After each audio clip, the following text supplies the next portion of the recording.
Assalamualaikum warahmatullahi wabarakatuh. Apa kabar teman-teman mahasiswa? Senang sekali saya Joko Suharyanto. Kita bisa bertemu kembali di mata kuliah Manajemen Hubungan Industrial. Nah, kali ini kita sudah memasuki sesi keempat, akan membahas tentang model hubungan industrial. Setelah kemarin, di ketiga kita membahas tentang tipe-tipe hubungan industrial. Baik, teman-teman, kita mulai saja. Pada pembahasan model hubungan industrial kali ini, ada beberapa model yang kita bahas, diantaranya yaitu model sistem hubungan industrial Dunlop. Di sini Dunlop menyampaikan ada 4 elemen yang berhubungan dalam hubungan industrial. Yang pertama adalah aktor, di mana aktor itu adalah sebuah lembaga, atau di sini bisa saja lembaga khusus pemerintah. Selanjutnya, aktor di sini adalah manajemen, karyawan, non-manajerial, dan perwakilan mereka.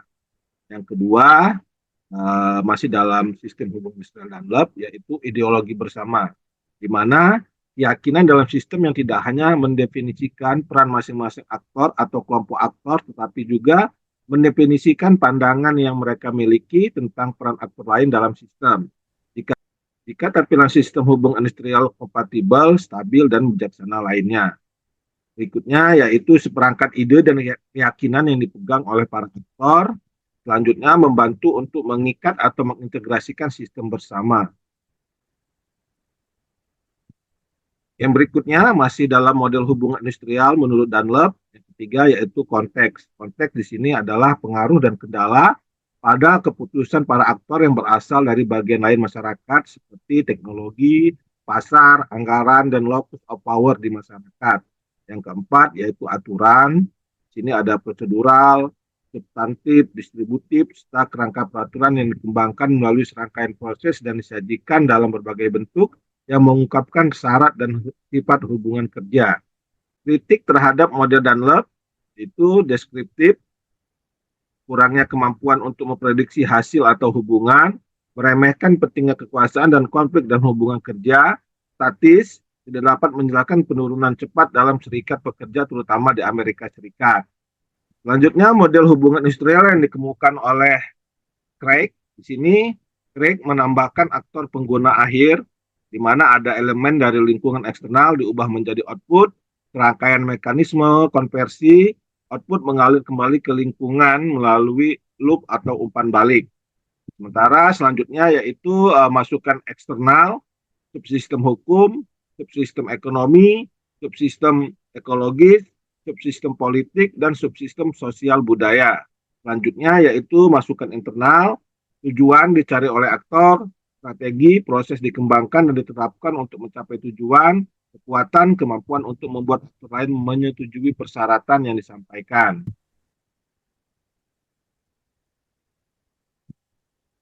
Selanjutnya, masih model hubungan industrial yang disampaikan oleh Craig, yaitu mekanisme konversi. Di sini proses yang digunakan aktor untuk mengubah input internal dan eksternal menjadi output, perundingan bersama, menghasilkan kesepakatan bersama, adanya keluhan, pengaduan tertulis oleh karyawan, menuduh kesepakatan bersama tidak diikuti, serta hubungan komunikasi sehari-hari. Selanjutnya yaitu intervensi dari pihak ketiga. Di sini ada arbitrase, mediasi, arbitrase keluhan, konsiliasi, pencarian fakta, mediasi atau arbitrase, pemogokan atau penguncian, serta komite bersama. Selanjutnya yaitu keluaran, yaitu hasil manajemen, produktivitas, profitabilitas, hasil tenaga kerja, masalah kesetaraan, cara untuk mencapai keadilan di tempat kerja, persepsi pekerja, iklim kerja, semangat kerja karyawan, komitmen organisasi, kepuasan, dan komitmen serikat pekerja, serta konflik atau resolusi dari konflik-konflik tersebut. Baik teman-teman, selanjutnya yaitu aspek utama dalam hubungan industrial. Pertama, adanya promosi dan pengembangan hubungan manajemen tenaga kerja yang sehat. Di antaranya yaitu salah satu aspek hubungan industrial adalah untuk mempromosikan dan mengembangkan hubungan yang sehat antara majikan dan karyawan dan praanggapan.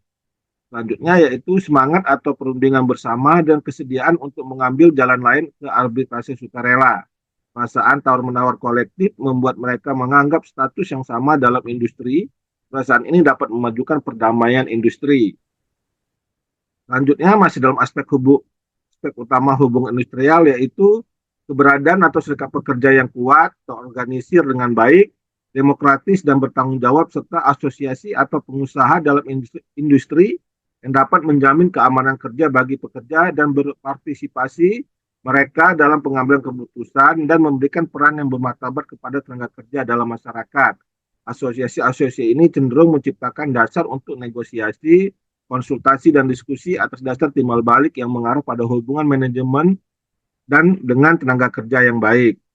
Selanjutnya yaitu pekerjaan dan kesejahteraan. Apakah sukarela atau undang-undang yang disediakan oleh negara, serikat pekerja dan pengusaha menciptakan, memelihara, dan meningkatkan hubungan buruh manajemen yang baik dan sehat. Berikutnya dalam aspek utama hubungan industrial yang kedua yaitu pemeliharaan perdamaian industri dan penghindaran perselisihan industri. Perdamaian industri mengandaikan tidak adanya perselisihan industri. Perdamaian seperti ini hanya dapat dibangun jika hak-hak dan hak-hak istimewa berikut ini dinikmati oleh negara dan fasilitas untuk mesin konsultasi bipartit atau tripartit untuk menyelesaikan perselisihan jika ada yang perlu disediakan dalam pemeliharaan perdamaian industri dan penghindaran perselisihan industri yaitu mekanisme pencegahan dan penyelesaian perselisihan industrial harus dibentuk melalui undang-undang dan peraturan administratif. Berikutnya yaitu penyediaan forum bipartit dan tripartit untuk penyelesaian sengketa harus dilakukan. Berbagai kode, model standing order, dan prosedur untuk menyelesaikan perselisihan diperlukan.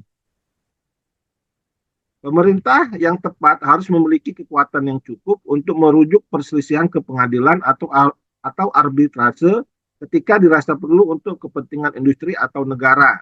Pemerintah tidak boleh mengizinkan kelompok manapun dalam industri untuk menghentikan produksi karena pemogokan atau penutupan. Selanjutnya yaitu sel implementasi dan komite evaluasi harus dibentuk, memiliki kekuatan untuk melihat implementasi berbagai kesepakatan, penyelesaian dan penghargaan dan juga pelanggaran ketentuan perundang-undangan di bawah berbagai undang-undang ketenaga kerjaan. Yang berikutnya dalam aspek utama hubungan industrial yang ketiga yaitu perkembangan demokrasi industri.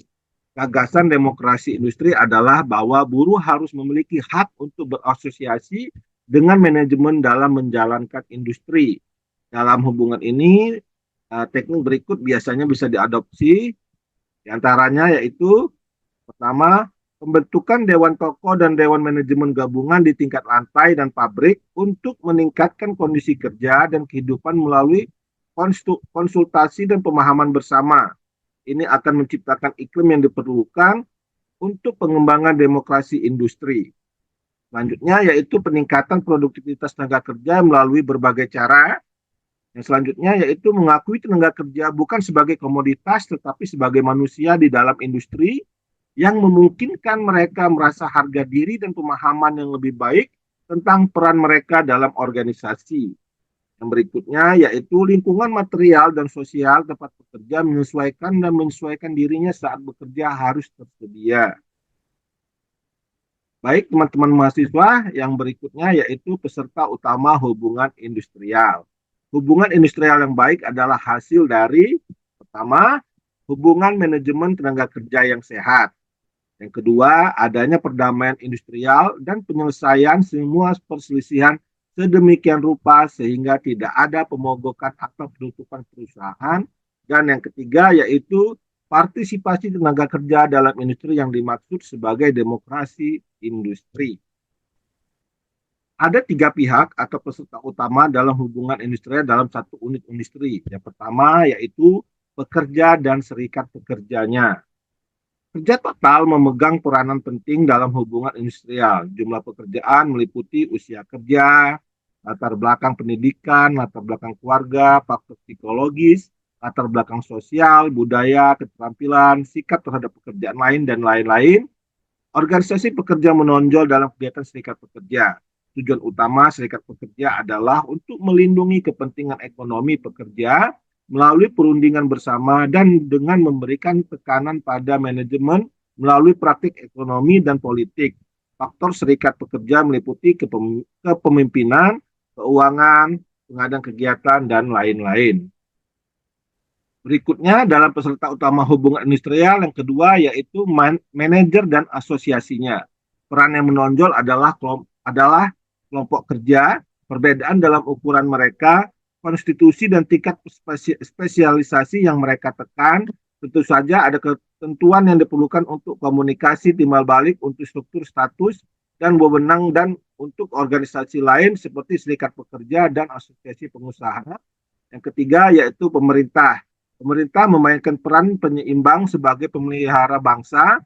Pemerintah memberikan pengaruhnya pada hubungan industrial melalui kebijakan perburuhannya, kebijakan hubungan industrial, penerapan undang-undang ketenagakerjaan, proses konsiliasi dan adjudikasi dengan memainkan peran sebagai mediator dan lain-lain. Pemerintah mencoba untuk mengatur kegiatan dan perilaku organisasi pekerja dan pengusaha organisasi atau organisasi pengusaha. Nah, teman-teman mahasiswa, itu tadi pembahasan kita. Allah nanti kita bisa bertemu kembali di forum Zoom, kita bisa berdiskusi, kita bisa sharing di situ, kita bisa berbagi pengalaman tentang suatu hal yang berkenaan dengan hubungan industrial. Terima kasih atas perhatiannya. Saya mengucapkan terima kasih. Saya akhiri. Assalamualaikum warahmatullahi wabarakatuh.